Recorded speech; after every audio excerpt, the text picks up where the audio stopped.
Hey there! Welcome to ESL Class 101, where English is made easy and learning is made fun. Welcome back to ESL Class 101, where English is made easy and learning is made fun. Today's another chance to sharpen your communication skills and unlock new confidence. Get ready because we're taking your English beyond the basics.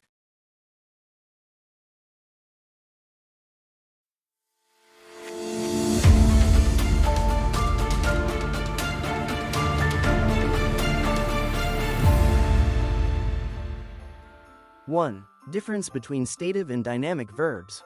2, how meaning changes with form. And 3, common verbs that function as both. Let's begin with the essentials. Stative verbs describe conditions, emotions, thoughts, or possession, aspects that simply exist or are true rather than actions in progress. Dynamic verbs, on the other hand, express actions or processes that can begin, continue, or end. When certain verbs shift between these two functions, their meanings also change. We will examine each of them closely to see how grammatical form reflects meaning.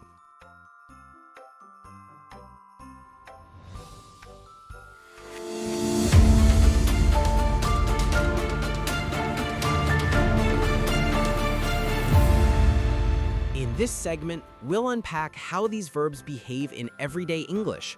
Together, we'll compare their meanings, notice the subtle differences, and learn how to avoid the most common mistakes.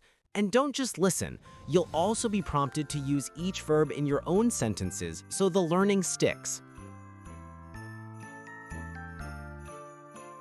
Take the verb appear. In one sense, it describes an action, to take part or perform.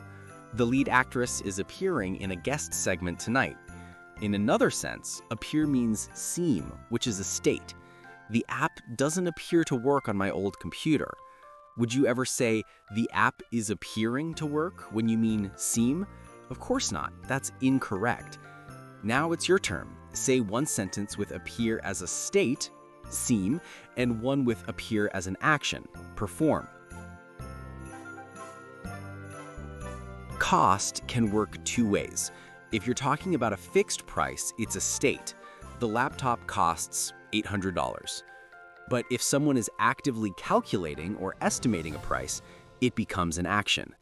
The team is costing the shipment right now. Use the simple form for price and the continuous form for pricing activity. Now it's your turn.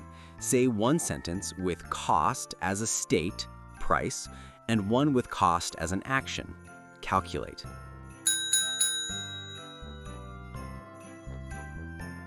Here is another flexible verb, taste.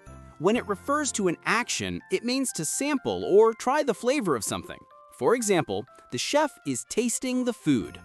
But when it refers to a state, it describes the flavor itself. For example, the food tastes good. So when you describe your food, don't say, this food is tasting very good. Instead say, this food tastes very good. Wow, this burger tastes delicious.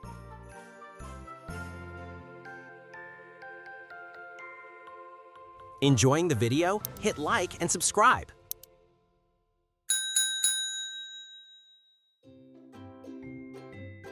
The verb feel can express two very different ideas. For opinions, it's stative.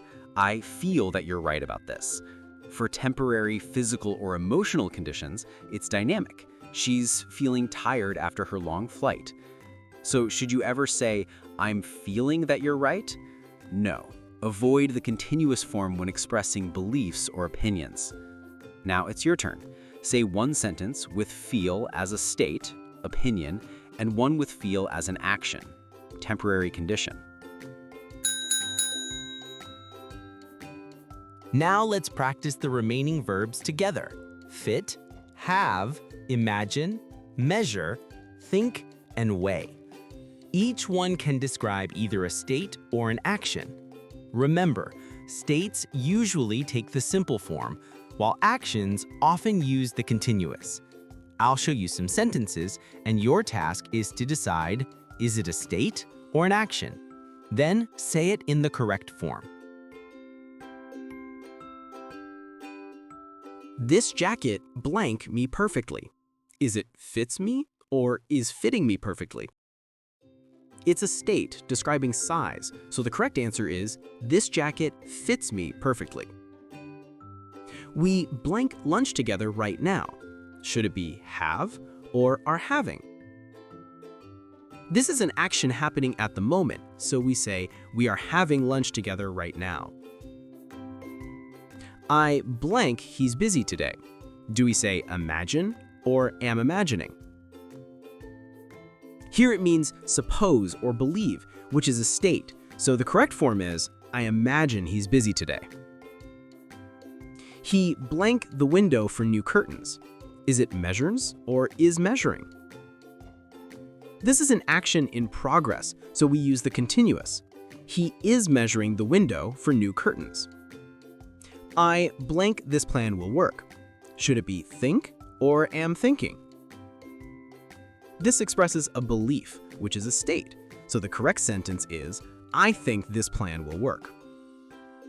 The produce blank 3 kilograms. Do we say weighs or is weighing?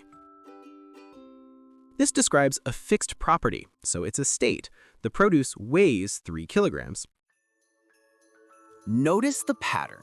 When the verb describes a fixed fact, opinion, or possession, we use the simple form. When describing an activity happening now, we use the continuous tense. That's the key difference across all these verbs.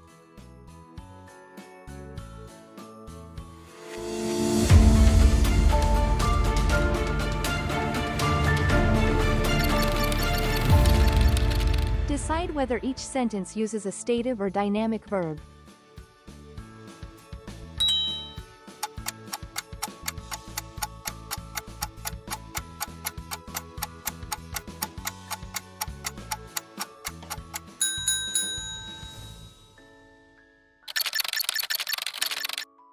Find and fix the incorrect sentence.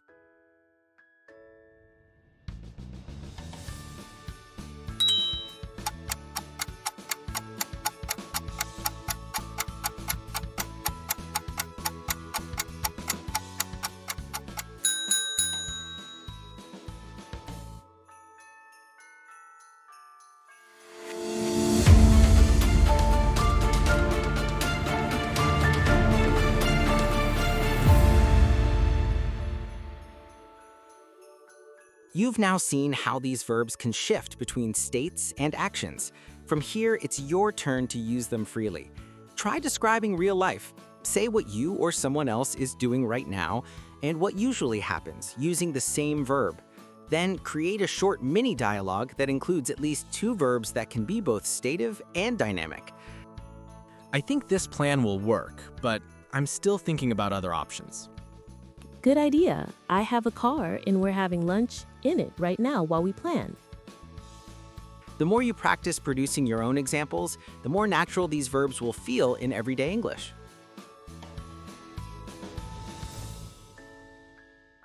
Some verbs can be both stative and dynamic, and their meaning depends on how we use them.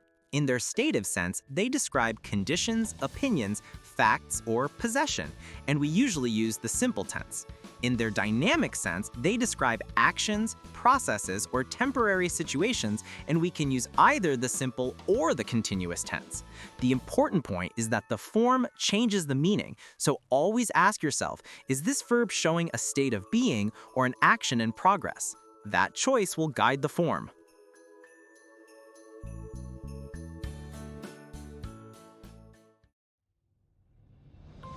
What a fantastic lesson! You've officially gone beyond the basics. For best results, watch this presentation again and practice out loud. Stay tuned with ESL Class 101, where English is made easy and learning is made fun.